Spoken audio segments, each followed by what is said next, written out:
আসসালামু আলাইকুম। Hello everyone, আশা করছি সবাই খুব ভালো আছেন। আলহামদুলিল্লাহ, আমরাও খুব ভালো আছি। অনেক দিন পর, প্রায় মাসখানেক পরে আজকে আপনাদের সাথে একটি নতুন ডেইলি ব্লগ দিতে চলে আসলাম। আমাদের এতদিনকার মাঝখানে গ্যাপ যাওয়ার কারণটা আপনাদের কাছে একটু বলি। আপনারা সবাই অবগত আছেন আমাদের দেশের পরিস্থিতি গত 1 মাস যাবৎ কী একটা অস্থির অবস্থায় ছিল।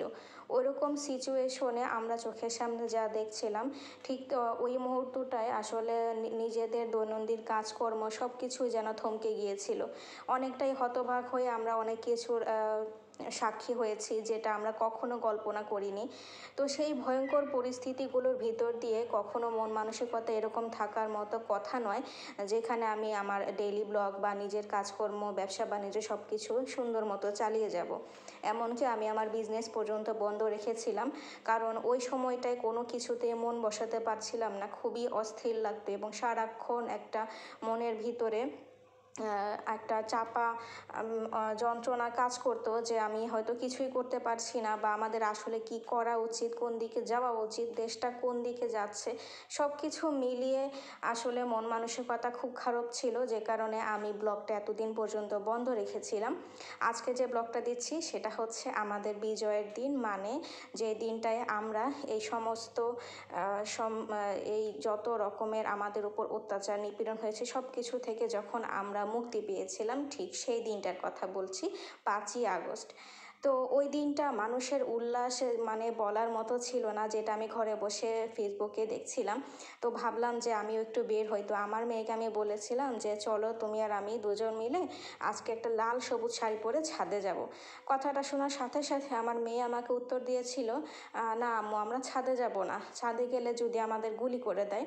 তো আমি ওর এই প্রশ্নটা শুনে একদম হতবাক হয়ে গিয়েছিলাম যে আমার মেয়ের ভিতরে কতটা ভয় ভীতি ঢুকে গেছে বাইরের দুনিয়া সম্পর্কে। কারণ ও তো আমাদের আশেপাশে থাকে, আমরা যখন সারাক্ষণ ফেসবুকে সেগুলো দেখতে থাকি, ও সেগুলো দেখে এবং অনেকটাই বোঝে, কারণ আমার মেয়ে তো প্রায় 5 বছর হতে চলেছে। তো ওর এই আতঙ্কটাকে কাটিয়ে দেওয়ার জন্য আমি ওকে বলেছিলাম যে না, আমাদের আর কখনোই কেউ গুলি করবে না, এবং এটাকে ওকে বোঝানোর জন্যই আমি বাইরে নিয়ে এসেছিলাম মানুষের উল্লাস দেখে।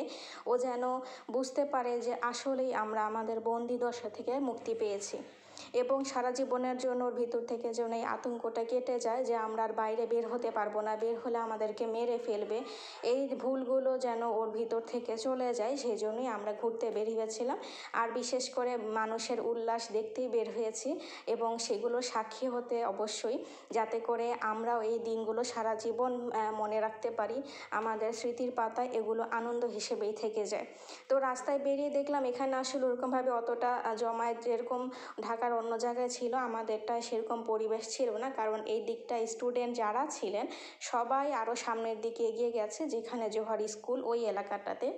তো আমাদের এখান থেকে বেশ দূরে, আর তখনও অটো সব কিছু এতটা অ্যাভেলেবেল ওই দিন ছিল না, রাস্তায় প্রচুর মানুষ। তো যে কারণে আমি জোহাকে নিয়ে আসলে বের হলেও সাহস পাচ্ছিলাম না যে এত দূর পর্যন্ত যাব কি না, কারণ বাই চান্স সন্ধ্যা হয়ে যাচ্ছে তখন, প্রায় 4টা মতো বাজে। ওই সময়টা আমি যদি যাই আস্তে আস্তে হয়তো 6টা 7টা মতো বেজে যাবে।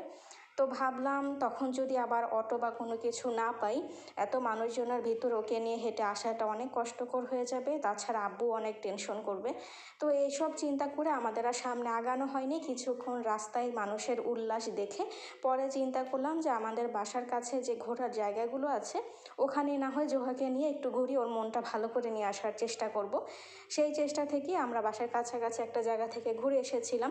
তবে মনটা খুব ছটফট করছিল, সবাই যেখানে উল্লাস করছিল ওই জায়গাটা যদি যেতে পারতাম তাহলে হয়তো অনেক অনেক বেশি ভালো লাগতো, যেটা পরবর্তীতে বাসায় আসার পরে ফেসবুকে দেখতে পেয়েছি।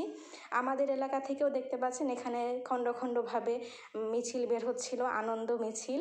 তো এগুলো দেখে আমার মেয়ে তো অবাক, কারণ ও এরকম আনন্দ মানুষকে করতে কখনোই সামনাসামনি দেখেনি।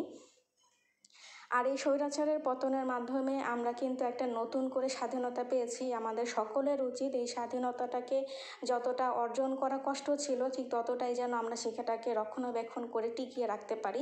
এটার জন্য শুধুমাত্র ছাত্রদের না, আমাদের সবারই অনেক অনেক দায়িত্ব রয়ে গেছে। যাই হোক, সেসব কথায় না হয় নাই যাই। আজকের পর্বটা আমরা এই অল্প কিছু আয়োজন দিয়ে সাজিয়েছিলাম এই জন্য যে পরবর্তী পর্বে আপনারা আগামীকালকে ইনশাআল্লাহ আমরা যেখানে ঘুরতে গিয়েছিলাম সেই পর্বটা পেয়ে যাবেন। এখন থেকে ঠিক আগের মতো করেই আমি আপনাদের সাথে আমাদের ডেইলি ব্লগগুলো শেয়ার করব। আশা করি ততক্ষণ পর্যন্ত আপনারা আমাদের সাথেই থাকবেন। আর হ্যাঁ, আরেকটা কথা বলতে ভুলেই গেছি, আমাদের যে প্রোগ্রামগুলো চলছিল গত পর্বে, বিয়ের প্রোগ্রাম আমার দেবরের, সেগুলো তো আমি কমপ্লিট করিনি, সেটা আপনারা আগামী পর্বের পর থেকে দেখতে পাবেন। তো যেহেতু আমাদের মাঝখানে অনেক সুন্দর একটা দিন এসে গেছে, তাই আমি ভাবলাম যে এই সময়টা এখনই শেয়ার না করলে অনেক বড় আফসোস থেকে যাবে, এই জন্যই আমরা এই দিনটা আগে শেয়ার করে নিলাম। আল্লাহ হাফেজ, আসসালামু আলাইকুম।